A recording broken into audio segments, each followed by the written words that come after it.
who is not compelled to wear the hijab. Instead, she chose to. This is Sandra Noe. There was always a little bit of something missing in my life. I guess I was seeking the meaning of it all, but in all the wrong places and in all the wrong ways. At the end of the Second World War, Europe is in ruins. My journey, I guess I could say, begins before I was even born. In 1957, when my parents immigrated to Canada from Mannheim, Germany. My family is Jewish, and during the war they were in hiding. My paternal grandfather was captured and put into a camp, and my mother lost her father. Both my parents, Trudy and Carl, after the war were quite bitter and desperately wanted to start a new life in a new country. They tried really hard to be Canadian. They changed their names and downplayed their heritage quite a bit. Unlike my parents, I reached out and embraced my Jewish faith. But I was still seeking something, I don't know what. And when my search was over, Sandra was gone, and in her place was Selma. Selma was the name I chose when I converted from Judaism to Islam. Selma was one of the Prophet's wives, and she was the nurturer. She was the one that looked after everybody. And to me, that was very close to my own name because I searched the origins of Sandra. Sandra means helper of mankind. My interest in Islam goes way back to the 70s.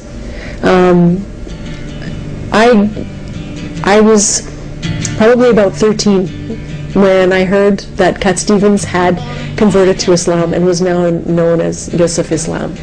And I found that so fascinating and wanted to know about Islam.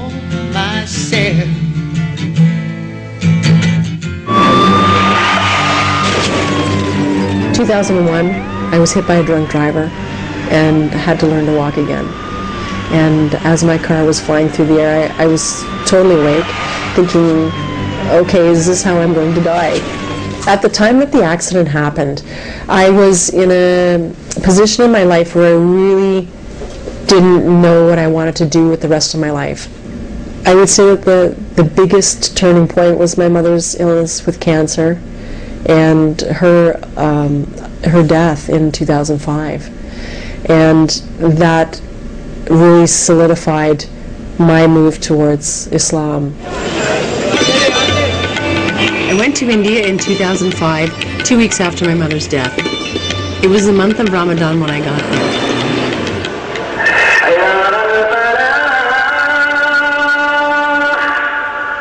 My first night there, the adhan went off at 5 in the morning, and I was so overwhelmed by the power of the sound of the adhan that I was actually terrified.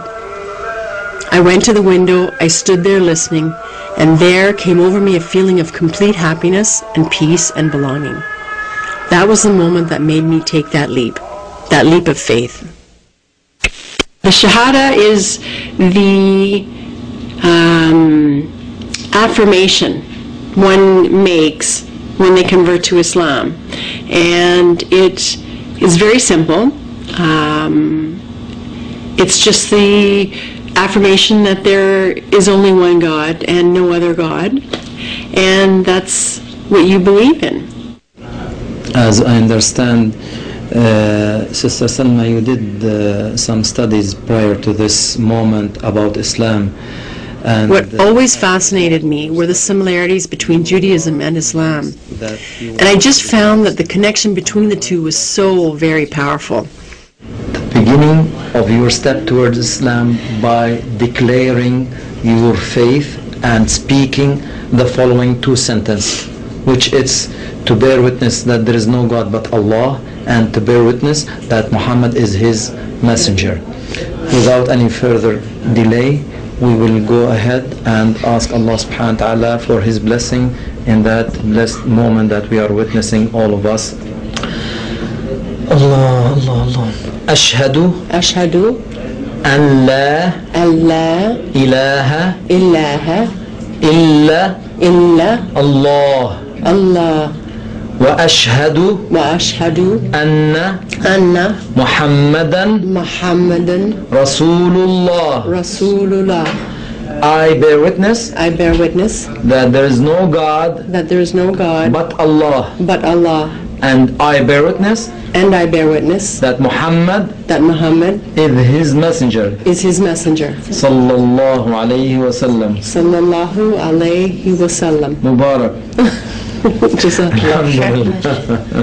Takbir. Allahu Akbar. Alhamdulillah Rabbil Alameen. It was really awkward having to tell my friends and my family. I mean, there's no way of saying that I had moved away from Judaism to become a Muslim.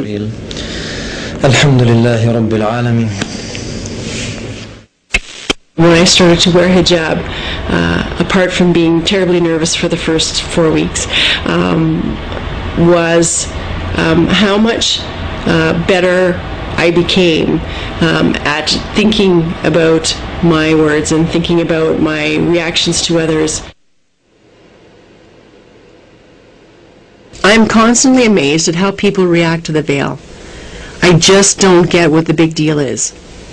I guess the problem is that people in North America perceive a veiled woman as oppressed and subservient.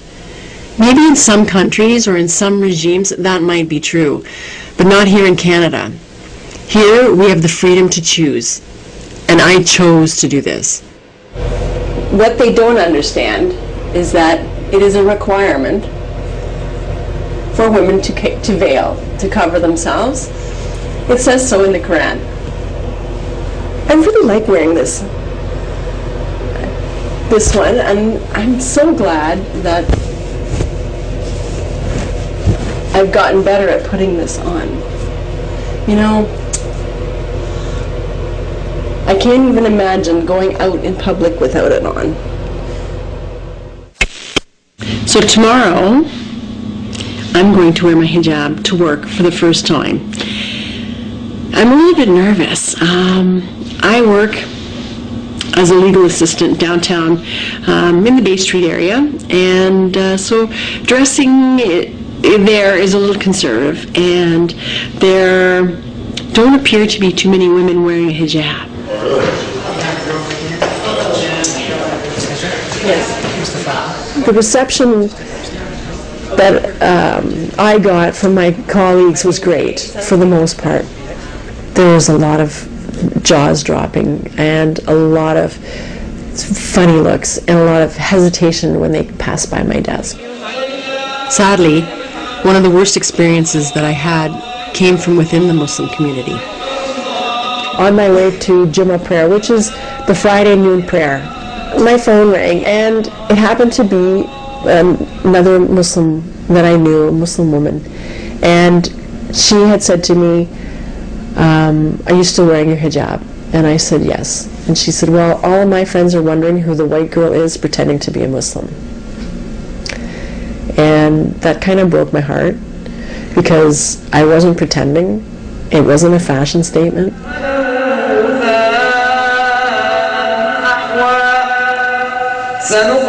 People always assume that because I'm North American and I am a convert to Islam, that I'm making a political statement. And I think it's more about making a statement of who I am in life. I'm a Muslim. And I chose to wear hijab, no different than a Jewish man wearing a yarmulke. One of the myths that people have is where they see a North American woman who has converted to Islam. They automatically assume if she's married, she must have done it for her husband, because that's the only way to do it. And, you know, wonderfully enough, it's not. Walnuts? Or the dates? I was a Muslim woman wearing the veil much before I met my partner. My partner, Sheikh Jamal Zahabi, came to Canada from Lebanon in the 80s. He's an imam at the Meadowvale Islamic Center. I knew of him, but it wasn't until mutual friends introduced us that we found out how much we had in common. My son Colin, who is now 23, hasn't met his new family as yet, but he's really excited and supportive. Initially, he wasn't so sure about it, probably because it was a lot to deal with at the time, but he's okay now. Growing up, we moved around a lot, and most of my memories were from growing up on a farm.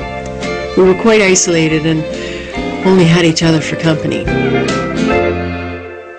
My teen years were very challenging. It's not that I was just rebellious, I was just unhappy. I couldn't stand being at home, so at 17 I left. My father hasn't seen me with a hijab, and my father hasn't met my husband yet.